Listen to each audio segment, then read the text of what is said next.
I do think that there is a cost of quitting, and I think that's what's not talked about very often. The benefits are huge and immediate. You come off social media, you have so much more time. You feel really you're kind of smug. You're looking at your screen time; it's way down.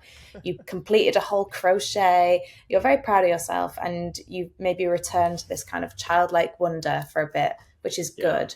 But then I think probably a few months later, you feel disconnected, and it's not just from people. It might be from people in your life, but also the culture that you actually enjoy. So knowing what people are talking about, getting recommendations, honestly, seeing photographs that you enjoy. Not everyone goes to a gallery every day to see a beautiful photo. Lots of us open Pinterest. So, and I think that a lot is lost. And I think some people come off and they experience like an initial high, but my theory is that high kind of starts to plateau and it goes down a little bit. You return to your baseline, I'm still me. Probably you should have reduced your screen time, but I don't think the internet and even social media is all bad at all.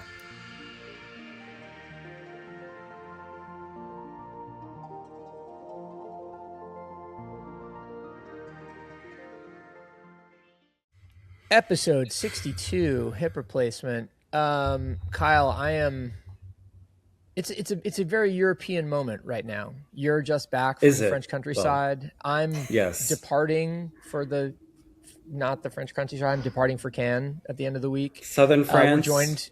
We're joined from the north of England by Holly Beddingfield. It's a real GMT CET type of vibe today. Yes. How are you feeling? We keep it a little bit worldwide here. We try, but we're zooming into Europe. I feel like a little bit worldwide. Go ahead, Holly. I feel like interest in Europe just kind of arises in the spring. We reach peak in the summer and then we tap out in the winter. It's bleak here usually. Well, Holly, you may or may not know this, but I grew up in a let's call it a very bleak weather place in Syracuse, New York. And so I sort of like the bleak weather. My wife is English. And so whenever we go back there, I always feel at home, and she always feels like she wants to get out of there and come back to California. So it's one of those things, but you are benefiting from climate change, are you not? It is getting less in wet the UK, and a little warmer in the UK. It is. We make a lot of sparkling wine now in England. I was exactly going to say that. And they're very good. They're quite good. They're great. I mean, the trendy weddings that I go to now are like English sparkling wine rather than champagne, and that's like a flex. So wow, times are changing. Is there a champagne style region associated with English sparkling wine? Does it come from Wessex? Yeah, it's the south. So it's like Kent and Sussex. So like those home county boroughs outside of London, which are very beautiful gardens. Very nice. Honestly, like the most like France. It's very like France down there. Right. Right. Yeah, it's good. That's awesome. Yeah. Well, I'm getting a double taste of France this time because I'm going to Cannes as I typically do, and then I'm going to Paris for a day, 24 hours of men's fashion week market, which will be kind of interesting as well. That'll be a lot. That'll be fast and furious. I'm TGVing it up and back. It'll be good. Within a day? No. You're gonna say like a night, right? Yeah, I stay overnight. Okay, good. So, I was like, that was going to stress me out. That was really going to stress me out. All you listeners, if you're in Paris on Wednesday night or Thursday in the first half of the day, let me know. Well, anyway, Holly, you're, as I was saying to you off mic, I have been following Capsule, of which you are the editor-in-chief, for a long time, and but this is the first time we're speaking, so it's nice to put a voice to the face and to the name. You do show up in your own publication from time to time, so it's kind of a good vibe. And I wanted to ask you a question about that. What is that? Like a gesture of parasocial openness to the audience? Is that like a engagement optimization? Is that just a like felt cute, might delete later type impulse? Maybe a bit of that. It is honestly, when you're a one-person team, it's easier to be open about this is just me.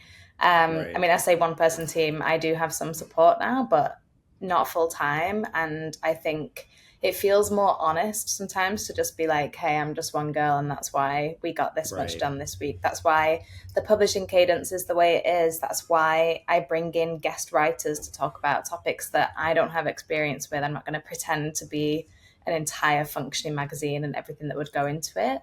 And I think engagement, but I think more so than that, when I was starting Capsule, I was definitely looking at what media I was enjoying the most, and it was all coming from, you know, a specific person's point of view.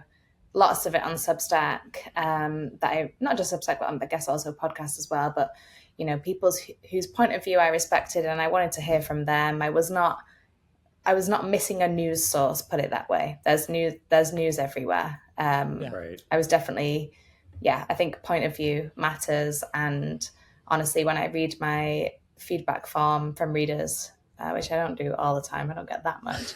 But one of the top pieces of feedback. Makes three of us, yeah. Yeah, we get a couple. We get a couple. But one of the top pieces of feedback I do get is kind of like, because I'm often saying like, what do you want to see more of? Do you want me to write more about this? And people say, I actually don't care what you write about. I just care that you write it, and I want to read your point of view. And I think that's cool. It's good. I think it's harder to scale. I'm currently trying to like expand Capsule into something that is bigger than me and, you know, could stand on its own two legs for me to go on holiday. So I'm definitely in that transitional period at the minute. I'm like bringing guest writers in. I'm doing some publishing that is more from, you know, the brand tone of voice rather than me. But yeah, it's a transition for sure. Yeah, I was going to say like that's a very relatable thing. Like I've gone through that too in ways it's still going through that, is like, you know, how do you balance that? But I do think the sort of like, I do a bad job at this and I should do a better job at it. But I do think that sort of embracing of like, you know, you as a character and like you as that voice is key. Like that is why people read, because I get that feedback too, is like, I don't care what you write about. Like, I just want to hear your thoughts on it, which is like very flattering and very kind. I thankfully I don't let it get to me as like, oh my god, the weight of the world, but like it's not that. It's just like put a little gas in the engine. But like I'm sort of curious though, like, and Ben, to get your take on this too, is like, do you think that instinct as a, you know, one person band, and obviously you bring more people in, but like to share yourself and be a bit more personal, because like your posts and your writing, they do sort of like touch on your life sometimes. They do sort of go in and out. Mine does too, but like I don't often like put myself personal life as much in as I probably could or should. And I'm sort of curious, like, do you think that is generational in a way? Because I'm resistant to it, because it's just like, that's not, I'm less used to it. Like, let's just call it like, you know, the younger you are, the closer in proximity you are to like posting a selfie. So like, I'm curious, like, Holly, if you feel like that's like more natural and more like your audience and young people, and Ben, if you're like, I would never do that. Or it's the same, like, I don't know. I'm happy to go ahead. I think age is definitely part of it. I obviously have like had social media since I was underage and not supposed to have it. I've like been online since I was 11, so I'm definitely that kind of. Wow. I call myself a zillennial, really, because I'm like the oldest Gen Z or the youngest millennial, so I'm kind of that cusp where I did. So zillennial with a Z, not with an X, a Z, as some of our previous guests have insisted upon. Yes. And so I think it is normal for me. I think I also think that I feel a bit like I have nothing to hide, and my openness is like the best thing I have to give. I don't have loads of resource. I don't have loads of money to fund it.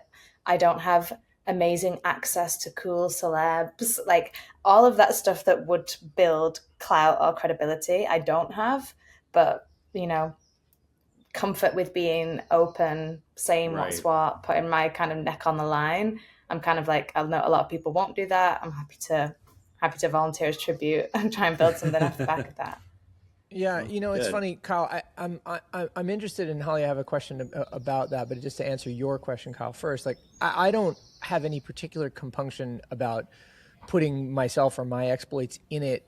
I think largely because I come from the other side of the media world, where the idea of journalistic objectivity is not important. It has never been important to me particularly. Like it's always essentially like, you know, my endeavor that I'm there to try to put forward. But Holly, it's funny, Kyle I have encountered this in person now on a number of occasions, but I also hear about it from him, comes across in the trend report as being a little like sad, mad, angry, depressed, bummed, whatever the case may be, is because he's pointing out things that are wrong, right? And obviously there's some great stuff, there's some great celebratory stuff, and there's some great joy in there, and just the spirit with which it's created is positive. But he in person couldn't be more upbeat, couldn't be more optimistic, and is just awesome. People tell me that all the time. So I wonder to what extent you feel like the newsletter creates a dichotomy with your actual personality. Is there a character that you play in the newsletter, or do you feel any desire to do that?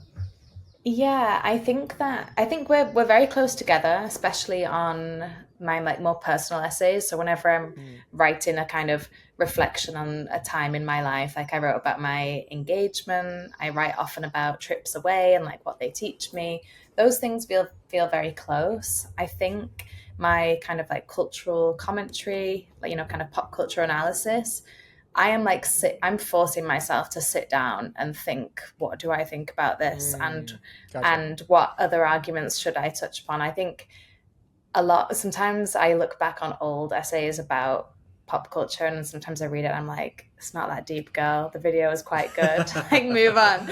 So you've kind of like forced yourself to have yourself to have a take. And I do think there's a general disconnect between commentary online and commentary with people in person with a friend. Like, right. I know we were gonna maybe talk about the Timothy Chalamet Kalshi ad, and I have thoughts on that, but one of my thoughts on that is that I think there would be probably quite a disconnect between how people comment on that post about how tragic this is and like we've lost a great one and all the rest of it, versus regular people out in the world being like, actually, I do want to put a bet on a Taylor Swift record once, and it's not that bad. I'm not saying that's the only view, but I think the in-person is slightly less extreme, and a bit more kind of agreeable to everything. Yeah.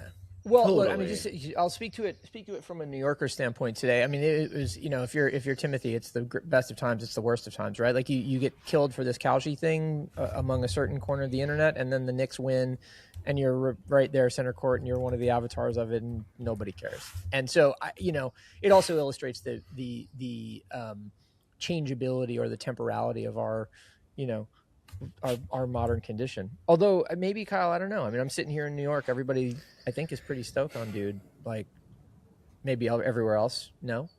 I mean, I think, at least online, it's like America Online. That is like, it is like Knicks. Dude, I love that service. Yeah, that's how I. Exactly. This podcast, actually. That's what I was plugging. AOL, if you want to sponsor, we're here. Yeah. But like, I do think that that is true. I do think maybe the Taylor element of it is maybe a little bit bigger than the Timothy thing, because I do think the Kalshi thing coming out at the same time really sort of like it sort of like crashed that train of like Timothy New York Chalamet, because it was just like, okay, now you're doing too much again. You're doing the thing that you annoy us with again. Like, I think it's sort of that's how it came out. After that happened. But I don't think the stain of the Kalshi went away. And like, again, like, I don't think that these, like, I do think that everything you said is very true, Holly. And I think in another regard, like, and probably for other people, that is true as well, Ben. But I think that I have been a certified Timothy hater for a long time. So I feel very vindicated. But I think like something like the Kalshi thing really solidified feelings or like little glimpses that people saw, a la like the Kylie Jenner of it all. The sort of like, the not politically, but like the proud boyness of it all. And the sort of like precarious sort of relationship to maybe not exactly nepotism, but like being in situations and having environments to sort of like help you succeed in a way. And I think like things like this sort of like put him in perspective, where it's like, oh, you're not an artist. You are just like, you are a capitalist. Does that make sense? And it's like, you're maybe using the imagery of counterculture to get more capital. Like, you know what I mean? Like, it's even though it's a cool ad and shit, but like, I think he's dressing up alternatively just to like, it's Kardashian with a different gloss on it. Yeah, I don't know. I mean, I struggle to take away his artistry by virtue of his engagement with capitalism, and I think of, if you frame it that way, he sort of falls into the same camp as Zohran Mamdani. If you'll stay with me here, because they are children of hip hop, and there is an equivocation or equanimity between financial success and social success and access, right? And I think that is it's kind of a worldview. I don't think it's a rapacious thing. I don't know, Holly. What do you think? Is he just out for the bag, or is it? Is it deeper than that? What do I think? I think that, like, the number one, he's got cash to burn. He loves gambling. He loves poker nights with Kylie Jenner. Like, this is probably like a little hobby of his, and it's not, again, like I said before, maybe not that deep. He's the Tobey Maguire of the Gen Z set, essentially. Is maybe. I think so. But then I also think there's a part with Timothée Chalamet specifically. I think he's trying to appeal to the masses, or what he deems the masses are, like, his comments about not wanting to do ballet or opera, and his marketing for, the marketing run for Mighty Supreme being like trying to bring a smaller film to more people. And then ultimately, gambling, prediction markets, whatever, is a bit of like a thing that some of the masses just engage in. It's not highbrow, I'll put it that way. And I think that he's kind of trying to get a bit closer to feet on the ground, regular people. And one of the guys, whether it is taken that way it may be different, but I think that the people who criticize him are probably slightly highbrow, more academic, and I think the people who would watch it and be like, that's a cool ad, are probably like, I also like putting a bet on the game sometimes. It's so funny you should bring up highbrow. I sort of wonder if highbrow even exists at this point anymore. Like, whether the Overton window has come down such. I mean, yeah. Wait, are you raising your hand, or are you highbrow or what? Yeah, I'm raising my hand because highbrow now is not having to promote yourself online. That's what I think it is. It's my friends who are like, can afford to be artists and just somehow fund that without shilling themselves on Instagram every day. That's highbrow, like having like a weird Instagram feed that no one gets and still having enough money to live and do what you're passionate about. That's highbrow in today's world. Lowbrow is like, click the link in my bio, which is me every damn day. Read the whole thing, get the link in bio. Okay, so are you lowbrow and owning it, or are you lowbrow and trying to get out of there? I'm lowbrow and owning it because it's all I can do. But also enjoying it as well. But again, like, I think like this, like, I mean, I do agree with that, Holly. But like, part of that is like, is a bit of that not like literal class based, but also performance of class. You know what I mean? Because some people have to do it. Because like, again, Kylie and Timothy are not doing click the link in bio because they don't have to. But like the people who are maybe his literal age peers who are trying to be actors, whatever. Oh, they're on TikTok. They're having to make their comedy videos every day. And like, that's a difference. And like, they do overlap. And I think that sort of like, to me, that's what I see in a lot of ways. And I do think you're right, though. All of these things are true. That's like, is there a highbrow anymore? Yeah. But it's, there's a gulf between Sydney Sweeney having to do so many fucking ads because she's comes from a quote unquote working class background versus Timmy swiping in to get big paychecks and then leaving. You know what I mean? Like, that's like, those are very different operating systems. It's funny though, this is really fascinating because there's a 2x2 to be drawn here. Highbrow, middlebrow, or highbrow, lowbrow, accessible, or accessible opportunity, optional opportunity type thing, something like that. Necessary opportunity, optional opportunity type situation. We can plot the axes, in the Substack to follow. But in any case, it's funny you bring up Sydney Sweeney. So I went to a drinks thing that Emily Sundberg did over the weekend, and we were talking about the new season of Euphoria, and I was saying it's kind of amazing actually. Sam Levinson got her into situations in that show, in that season. I don't know if either of you've seen it yet, but she does things in this season of the show that, as her manager, I would have been like, are you fucking nuts? Like, absolutely not. We're not doing that. Right. Like, she like tits out, depraved, behavior, sex toys. It's just bananas. It's really like not what a movie star would do, Right. except for a movie star that doesn't give a fuck anymore. And I mean, I have always been a Sydney fan, but I give her a lot of credit for taking the risks. I'm also kind of shocked by it. So anyway, I just, it is interesting to see where people would line up on that 2x2 that I just sort of intuited to figure that out. I don't know, Holly, where do you live on the 2x2? I think that your background still makes a huge difference, and it's like, Sure, who gets to turn things down, who gets to say no, Absolutely. who gets to say I'm not going to do work for insert big tech company, I'm not going to do the corporate side gig, whatever. Most of us can't afford to do that, and I think that I mean, Sydney Sweeney is a difficult one, isn't it? Because she is past that now, but it shows that kind of mindset potentially doesn't really leave you. You know, you'll be rich, take the girl out of the be woods, you never comfortable. take the woods out of the girl type situation. Yeah, Right. Yeah. And it stays with you. And I think the people around those people that are still making those requests kind of know that they'll be accepted. And I think it happens in the workplace all the time. Sure. You know, Absolutely. senior people asking certain junior people to do certain things with certain kinds of people late at night, whatever. And they're asking people who they know wouldn't say no, because it's like, I'll bite your hand off for an opportunity that might, lead to a promotion or whatever. Right. That's real. That was fun. That's a real thing. I mean, listen, I guess one of the recurring themes of this podcast always is two things can be true, that everything is relative to some degree or another, and it depends on the context from which you come to it.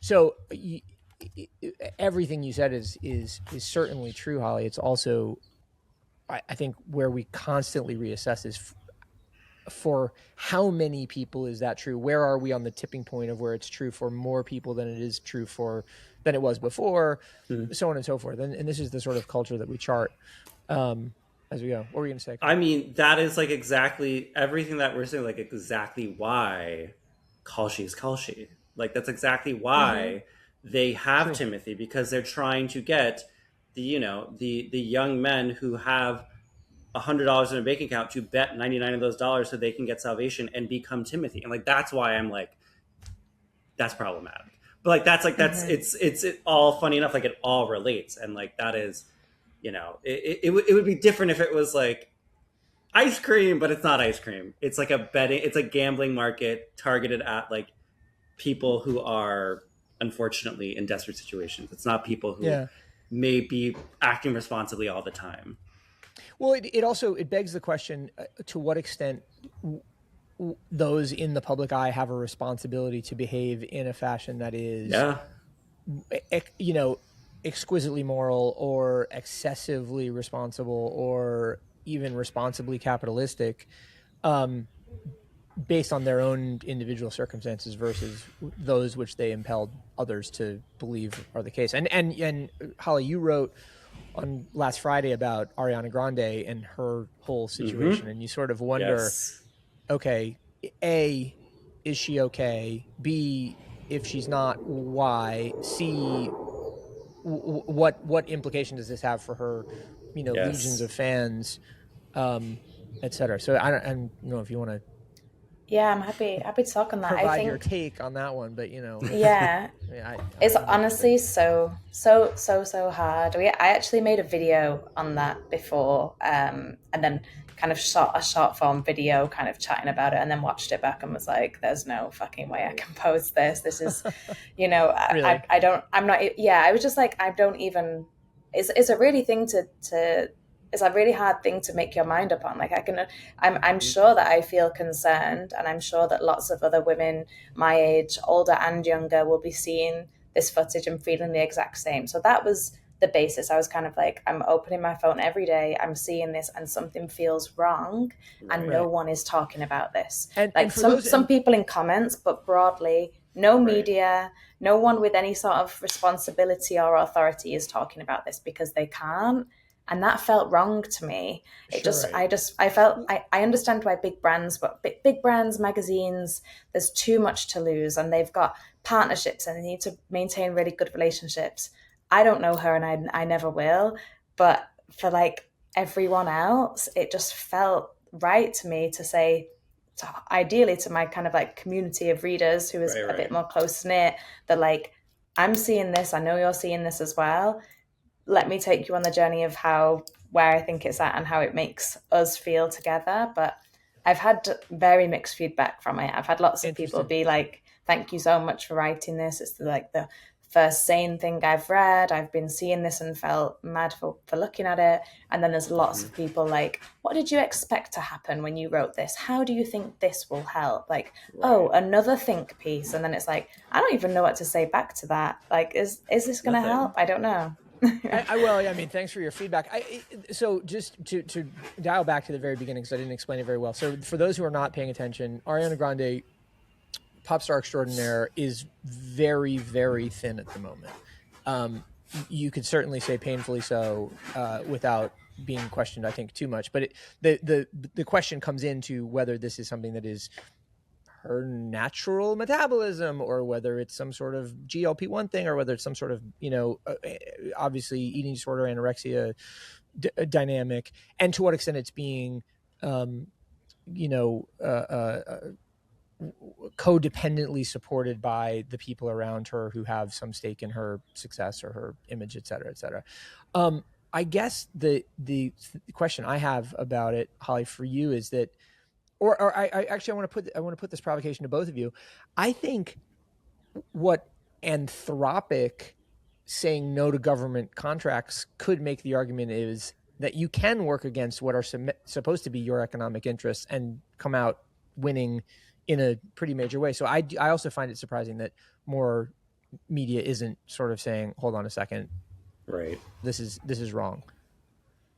I think we don't, like, none of us know the origin of this. We know that she's lost weight because we know what she used to look like and we know what she looks like now. We don't know under what circumstances, and like, nor should we even imagine. But I think we do know as people that if someone in our lives showed up to work one day, or a family member, and you'd notice that significant of a change, you would raise some sort of alert. Right. Like, whether you do it there and then, whether you do it quietly in a text after. I do think obviously the format matters, but it isn't normal to see someone looking unwell. Like, and I think it's funny because people come at it from a like body image point of view, and it is obviously tied to body image. But the reason why this piece is written and is a bigger conversation is not just standards are changing. That's like part of the cultural landscape. The sort of the GLP-1 landscape is, I think, a sort of almost a distraction from what's happening here, because I think the fact that celebrities are getting smaller and smaller is almost hiding a few cases of like, this is not just, the trend has swung that way and everyone's had their BBL removed.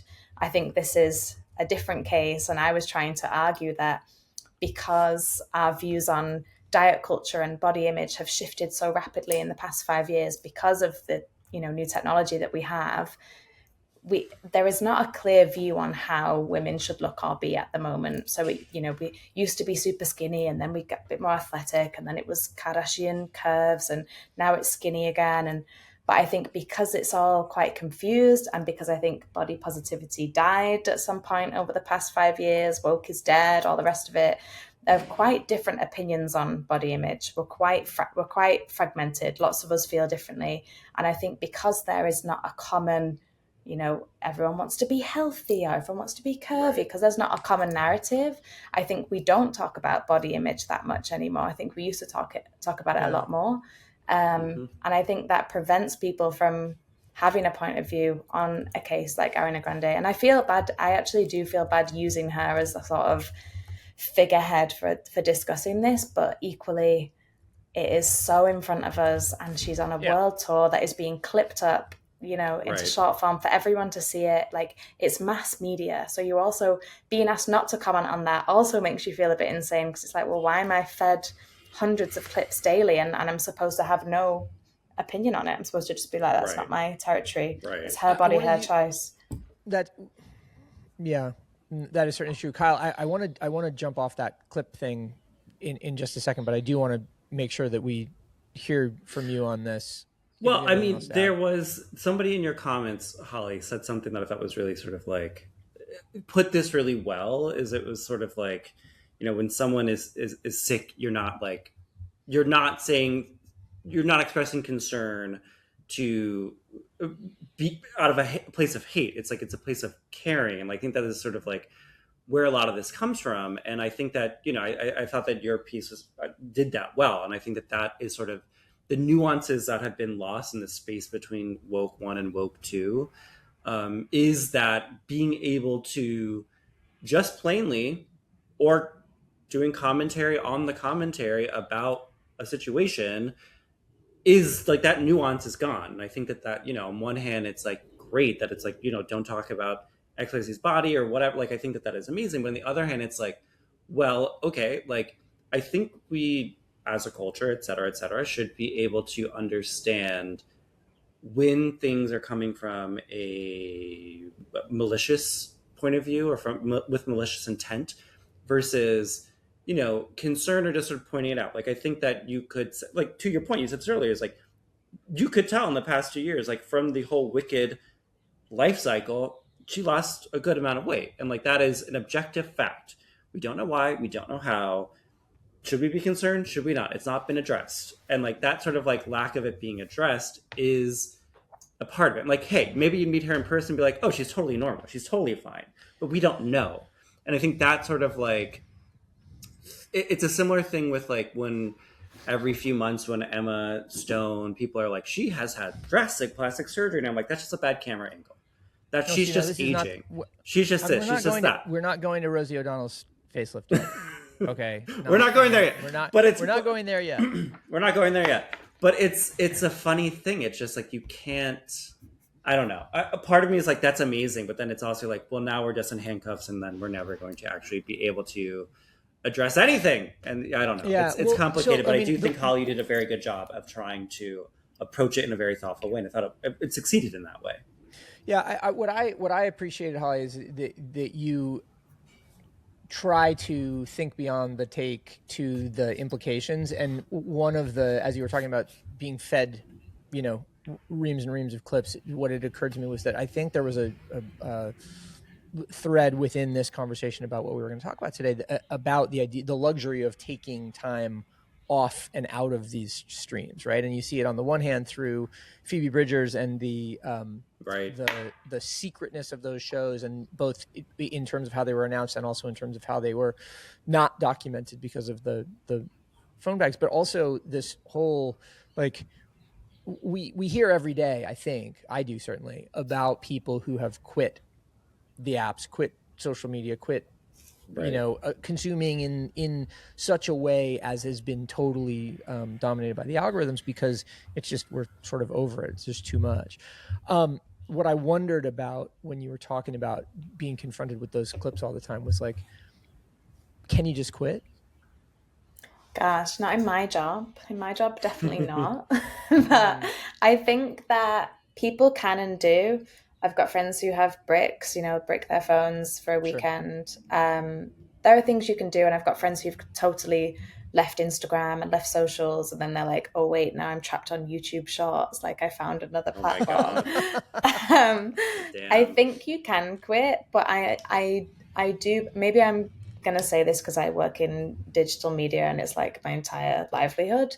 But I do think that there is a cost of quitting, and I think that's what's not talked about very often.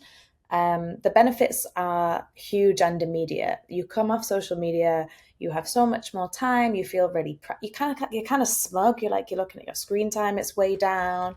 You completed a whole crochet. You're very proud of yourself, and you maybe return to this kind of childlike wonder for a bit, which is good. But then I think probably a few months later, you feel disconnected, and it's not just from people. It might be from people in your life, but also the culture that you actually enjoy. So Yes. knowing what people are talking about, getting recommendations, honestly, seeing photographs that you enjoy. Not everyone goes to a gallery every day to see a beautiful photo. Lots of us open Pinterest. Sure. So, and I think that a lot is lost. And I think some people come off and they experience like an initial high, but my theory is that high kind of starts to plateau and it goes down a little bit. You return to your baseline, I'm still me. Probably you should have reduced your screen time, but I don't think the internet and even social media is all bad at all. Well, I think this gets at a few things that I think are like, I think I love everything that you're saying. I think that's really real. I think that there's such an, almost to the point of the Ariana Grande conversation, it's so all or nothing.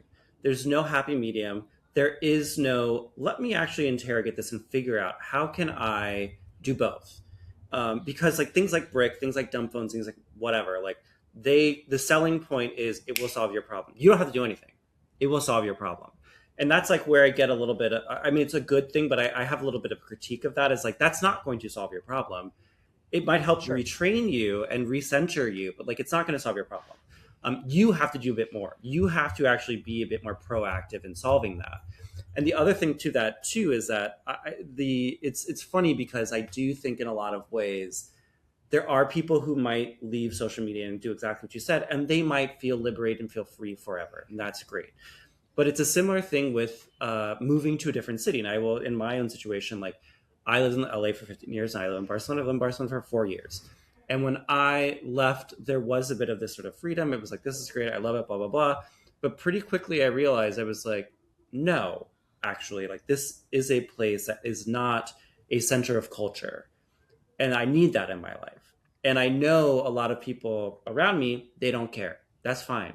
They're not invested in that in the way that I am. And I know that I want to be in the place where people around the world are talking about this restaurant or this or that. And like you can see culture happening in real time versus being in that echo. And like that, I think is like we're hearing a bit of that as sort of, you know, like the boomerang effect of people who moved during COVID. So there's a similar conversation of like, how do you want your life to be throughout your whole life? Not just in your 20s or 30s, but throughout your whole life. Do you want to be a part of the culture? Or are you totally fine being outside of it? I think it's a similar negotiation. Well, to what extent we have the ability to determine it. Holly, it's interesting having this conversation because you're sitting in Manchester, which is having a moment, at least according to what we read from the outside. Does it feel that way? It does feel that way. Hey, I have to admit I'm actually in London right now, but I'm from Manchester. But I can speak to both. Okay, fine. Well, listen, sorry, didn't mean to misplace you. No, if someone sees this and they're like, I know that's not your house in Manchester. But it is having a moment. I don't know if our commenters are quite that fastidious. Yeah. No, it definitely is. I mean, it's the fastest growing city in the UK, and it's definitely a good example of what happens when you devolve some power from the capital. You know, the council in Manchester got a lot of funding. Andy Burnham's been the mayor. He's done a lot. We've had lots of, planning permission go through quickly, new transport, just, kind of businesses booming kind of thing. And it's worked. So I think if nothing else, it's a blueprint for what happens when you take, some power away from the big center and let, other regions figure it out themselves. Yeah, it's interesting. Right. I ran into my friend, old friend who I haven't seen in a long time, the makeup artist, or she's not an artist, she's a beauty consultant, Alexis Page, who also has a great Substack. But she, we were talking about Buffalo, which is the city in upstate New York where she comes from, which is right down the road from Syracuse, where I come from, and where, I think it's grim up north. It's grim up north, let me tell you. But she was talking about Buffalo as this city that is resurgent after having a lot of wealth and success in the early 1900s, late 1800s, early 1900s, and then having fallen to this long period of depression. It is interesting to think about how, Kyle, cultural refugees such as you find yourselves can sort of go, all right, this isn't the place where culture is, but there are the mechanisms available for me to absolutely those levers. And I bring it up in this generational context that we have here on hip replacement, because it feels like, notwithstanding the Knicks win, the vibe in New York has been basically like, we can't afford to be here. We don't want to be here anymore. We can't afford to be here. And Right. it's sort of like, okay, so where are you going? Sioux City? Is it Sioux City, Iowa? Is it Kansas City, Right. Missouri? Is it Buffalo, New York? Is it Manchester? Et cetera. So I think this is a very real kind of concern for people. I mean, Holly, do you see that as part of, is there a migration to Manchester or anywhere else within England to kind of find those new Yes, centers? a bit, a little bit. I live in London, and people generally flock. Not everyone, but people who have gone to uni and left home often like flock here post So grad. it's the same as New York and LA here. Yeah, Yeah. really normal. And then I guess stick around for about 10 years and then have that existential, am I going to move where I can afford to like have a family and get a bigger place, or am I going to stay with like a cinema and a cool bar on my doorstep? And Off like, to the Knotswolds. exactly. Exactly. Yeah, I think people do that, and they'll always do that. It's soul searching, isn't it? As much as anything else, you kind of Yeah, need absolutely. to move and outgrow somewhere, and then realize you actually had it, and then return back with a new love. And Totally. No, I think that's certainly true. But I think that the other vector now is that because we are unanchored or untethered from location as a means to be productive, that there is Right. an opportunity to go find stuff elsewhere. And I just, like, on the one hand, I don't ever want to leave New York. Like, I've been talking about this a bunch over the weekend, but I also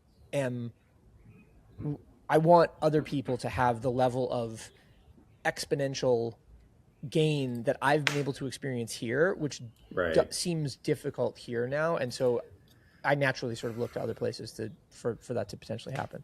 Well, I was going to say is that I mentioned this every few months on this podcast, and I will probably do that forever until this comes true. Is like there was a moment again during COVID where that was true, where it was completely true. You could be anywhere and you could be upwardly mobile and you could contribute to a place that is not New York or LA and make it an even better place because there were the actual, Sure. like everywhere was remote. That was an amazing thing. But then when that sort of boomerang happened around 2023, 2024, that then made that impossible. And like the flip side of that is then like these smaller places, whatever, they aren't as robust. When you do have the money and you're able to do a lot more, and you could maybe travel to New York and get your fix of culture or whatever, then it's not as bad. So, but then like once you're sort of beholden to these structures around you, then it's really hard, and then it's not fun, and then like then you do have to sort of put your tail between your legs and move back. And like I think that is that sort of unfortunate reality of like you have to be in the office. Like it really did kill a lot of potential cultural expansiveness. And there are still remote jobs, but we all know they're fewer and further between, and they're not taking it seriously, and that's really dumb. I totally agree. I think You do? I do, and I think that the back to the office mandate, I don't know, it feels short termist. That I feel like Agreed. people lots of people can pull it together and make that work, but I think it's made a lot of people kind of a bit unsure about their long term future. It's kind of like, okay, I can pull this together for a bit now, but I don't know how I could do this if the obvious one is had kids, had a family, but there's a bunch of other reasons Absolutely. why that might not be viable. Yeah. And yeah, I think it's more the fact that it feels like it takes away a level of agency and control. I think it's why it affects Absolutely. people so much, Yeah, I get it, but I also, it's funny because speaking of those sorts of life stage changes and how they mark the big differences in our life, we did a special edition of this podcast, which is coming out this week through a little new mechanism called Tranche. So everybody look out for that and please support. But I bring it up because the conclusion from our guests on that, who were a boomer, a eldest Gen Xer, and an elder millennial, were sort of like, yeah, none of these life stage changes are any good in terms of being able to plan for, not to say they're not good, but like you can't plan for them. You can't anticipate everything that's going to happen. You have to suffer through them. And actually you'll be surprised that you come out on the other end. And that has been my experience as well. And so I always just feel the need to kind of question it, because I just think like the satisfaction is not guaranteed in anything that we do. Absolutely. But it is possible, Yeah. And satisfaction isn't just because things are not good or not, that's wrong. Just because like something is a little bit difficult at a moment does not make it bad. Like that difficulty teaches you a lot. And like, I think that's definitely been my experience, at least in this decade, is like that difficulty of like, well, I don't have access to this anymore, or I don't have this. It teaches you like, oh, what do I really want? And how do I get that back, et cetera, et cetera. I think that is important. I mean, listen, prior to this moment, we've never had a trillionaire, right? So like, let's, oh my God. We'll celebrate the wins. At least someone's doing it, I guess. I'm joking, of course. Well, but no, it is kind of fascinating. Like, let's ignore Elon for a second, as much as that's impossible, and look at what the wealth creation within SpaceX does for thousands of people, not just the one richest guy in the world. Like, there is an indicator there that there's a path is possible. If you're willing to submit to the idea that it might be a long path. Right. Wow. You guys. I don't know about that, podcast. There we are not getting an agreement on that statement. I am not. I'm glad you hold that opinion. I mean, he has all that, but he spends his whole day on X. It's crazy. No. Again, I know it's impossible to ignore him, but we have to try. I know. He's ridiculous. Look, new jobs is a good thing. Yes. We need more jobs, so I'm comfortable saying that. Yeah, well, and I guess mainly every time we have a means to look at the world in a way that galvanizes new possibility, I think it's a positive. It's positive because for better or for worse, the algorithms encourage us to navel gaze proverbially. Like right. they encourage us to look in a mirror instead of looking out of a window, and that's, I think, maybe these are moments that help us, turn our attention away from the mirror a little bit. For sure. And I think that the recent space mission was one of like the best periods on social media and around family dinner tables for a really long time. Like, I was looking at that content all day, and then I would go home and see my parents and still be talking about that, which usually I wouldn't be like, oh, today I've like done a deep dive on Olivia Rodrigo's dress history. Right. I wouldn't translate. The space mission did, and I was able to go home and be like, these are the 4 little gifts that they all chose to take with them. And it was right. A real, that was a moment for connection. And it was also like techno-futuristic, techno-optimism in a way that we don't usually talk about. It was cool. Well, okay, so keeping things on the positive note for a second, the jury's out on Olivia's new record for me, but beyond that, certainly unequivocally positive, except if maybe you're in Spain today, is the World Cup and all of the sentiment around that of late. It is an uncommon experience to be here watching the World Cup in our prime time. Normally we watch it at some sort of weird off hour. Right. And I wonder how, England, obviously 60 years since its fabled triumphant run, maybe gets a result. Spain obviously tipped to win. And so I'm just curious to know how in England it feels, how in Spain it feels, how you hear from your friends and readers around the world it's feeling. Because here it was quiet for a long time, I think, and everybody was a little bit skeptical, but the vibe is way up. It shifted. That's awesome. I'll go ahead. It's always big in the UK. I think that like close to home, my reality of it is like being in a group chat where someone is trying to get a pub booking that will seat 20 people for a game, and being asked to react to the message if you're in on this booking. It's quite frantic. It's like trying to get tickets because people want to be in a good pub with a good screen. There for the England game. People are buying England shirts off Vinted because like no one's spending 80 quid to get a new one, but everyone wants to wear one, so they're buying like a second-hand England shirt. That's interesting that it's about price point rather than POV. Like, I would have thought you buy a vintage one because to celebrate your connection to that particular jersey or particular team, and you're saying it's straight up economic necessity. I think so. I think some people would be buying like a cool retro shirt from like 1989 that's specific, but like most people are sort of like, I want to wear one for like 3 days and I'm not going to spend £80. I will get one off, a lovely auntie on Vinted that's selling one for £3. Lovely auntie. All right, so that's the English take. Kyle, but the mood is up. The mood is up for sure. I'm glad to hear that. All right, so Kyle, notwithstanding today's result, how's the vibe in Spain? I honestly, I've been out of Spain for nearly a week, so I can't tell you. However, I will say the vibe online, at least, is like the feeling is what we didn't get from the Winter Olympics. Like, there's this sort of like, we are the world quality that's happening now that didn't happen with the Olympics earlier this year. It was like so much dramas and fucking like, it just wasn't, the vibe wasn't there, but now this has the vibe. And like, which is great. And like, I'm excited to see it unfold here because I've missed that saga. I was in the country for the past week. And I think it'll be nice. It'll be fun to see how people sort of like come together and, recognize the beauty in our world through sports.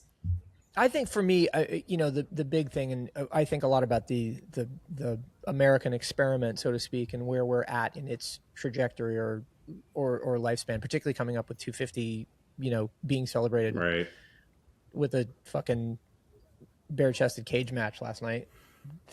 Thank you, idiocracy. Anyway, what it makes me like, I was watching the Spain game, the end of the Spain game against Cape Verde earlier, and we was watching the Tunisia game against whomever Tunisia played yesterday.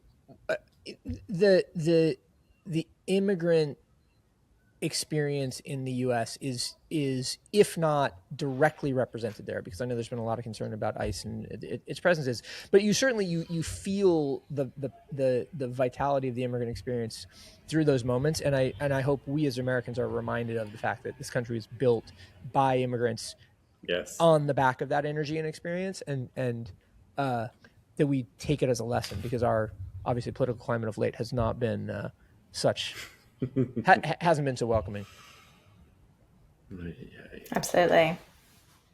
It's good. I'm glad that like we're having this like it's like, and it's not just America, North or United States of America. Like the Americas are like, that's true. So many like videos of like South Koreans in Mexico learning about Mexican culture and having the best time. We are obviously going to see this happen in Canada too. There's the viral story about like Lawrence, Kansas hosting the Algerian team and being so proud that they got selected to host the team. Like these, like, come on. It's like a cornucopia of like feel good stories. So like, keep it going. Like I hope it doesn't stop because of some shit like ICE. Probably will happen at some point, but I think we'll get a lot of this. Yeah, and I think, just to kind of put a hip replacement bow on it, I think this is probably the first majority Gen Z World Cup as well in terms of the players on the field, and so you'll also you wonder to what extent that affects the way the game is played, right, or the way that the whole thing kind of comes to life. So it'll be fascinating to see it in the next month and a half how it all. Absolutely. Mm-hmm. At the very least, they're all dressing better. Absolutely. There's definitely debatable. Okay. Well, no, there's the on the field game, and then there's the fashion game is like a big thing. Again, like we have not gotten that. We didn't get that from the Olympics, which you thought was going to happen, but this, you're getting it for sure. They're at war. The fashion houses are at war. Did you see the DRC team arrive in their fits with like the leopard print little accessories? No, yes. That for me, that was like a football equivalent of those outfits are from a small designer, an emerging designer. I don't know the name, but that's like in football. That feels like the Rihanna 2015 Met Gala moment. Absolutely. When she wore the big yellow dress from again an emerging Chinese designer. I was like, wow, the fact that you could have a moment like that just arriving to a sporting event really shows how culture has really swung to sport. Again, we've swung offline and we've swung remote and we've swung back to the office, and we've also really swung to sport, I feel, in the past 5 years. Again, that's probably a post-COVID, we can get back and enjoy this stuff, and being active is good, and yeah, it's huge. I love that. So this is, the designer is named Alvin Mack, apparently native Congolese, and channeling the spirit of the leopard, which in Congo culture is the spirit of strength. This is really cool. I love It's this. amazing. Right, everybody go check that out. All right. Well, listen, Holly, this has been really fun. Thank you for drawing my attention to that, and everything else that you do. Where can the kids find you with Capsule and everywhere else that you Of course, yeah. They can find me on Substack, capsuleworld.substack.com. You can imagine I wanted Capsule, but it wasn't available, so I had to tag a world on the end. And on Instagram as well, at capsule.world. And I'm Hollybed on all handles if anyone wants to chat. Nice. Lovely. All right. Well, everybody, this has been episode number 62 of Hip Replacement. We do this every week, so we'll be back next week with more guests and more conversations between generations X, Y, and Z. In the meantime, Kyle, you can find him in the Trend Report at 1234kyle5678.substack.com. Mm-hmm. And my newsletter, which is on hiatus at the moment, is just sick.substack.com. So come and check us out, but come back and see us in the future. Our thanks once again to Holly Beddingfield from Capsule, and we'll talk to you again soon. Thank you. Thanks, y'all. Bye. Bye.